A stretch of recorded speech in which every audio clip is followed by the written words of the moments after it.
I've been meaning to share this book for quite a while. This book, it's called Three Women, and it profoundly affected me in a way that I didn't think possible, I wasn't expecting.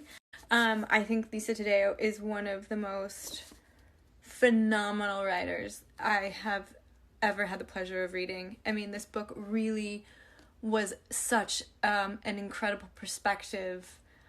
Such research was done, and not only was such research done, the words were chosen so thoughtfully and strung together in such a way that for me, I felt like it was coming from my own experiences in weird ways. It really was a profound read, and I can't recommend it enough. So, I'm going to read a couple of my favorite passages. Men do not merely want, men needed. The man who followed my mother to and from work every day needed to do so. Presidents forfeit glory for blowjobs. Everything a man takes a lifetime to build, he may gamble for a moment. I have never entirely subscribed to the theory that powerful men have such outsized egos that they cannot suppose they will ever be caught.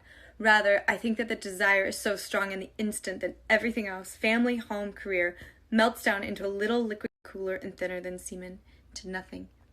And then I'm going to skip to, of course, female desire can be just as bullish as male desire. And when desire is propulsive, when it was looking for an end it could control, my interest waned.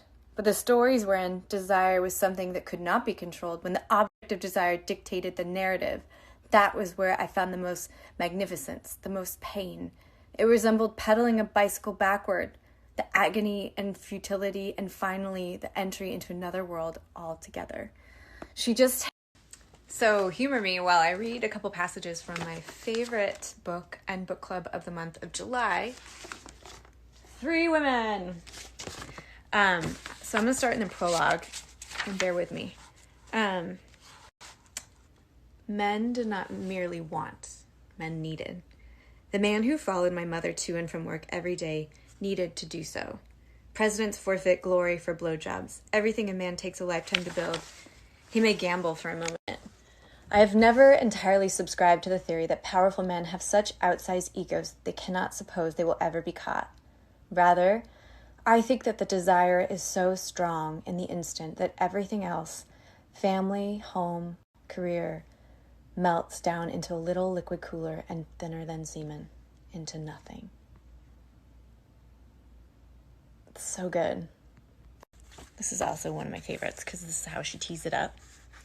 This is in Maggie. You get ready that morning like someone preparing for war. Your war paint is makeup. A neutral, smoky eye. A heavy lash. Dark rose blush and a nude lip. Your hair is loosely curled and huge. You learned how to do hair and makeup by yourself in front of mirrors with Linkin Park and Led Zeppelin in the background. You are one of those girls who innately understood contouring and accessorizing, who plant bobby pins to good and buried use. You wear wedge boots, leggings, and a sheer kimono top. You want him to know he is not dealing with a child anymore. You are 23. It's just so good how she tees it up, like putting on armor. It's like, all right, gear up, ready for this ride. I just think it's so well done. One of my favorites, too.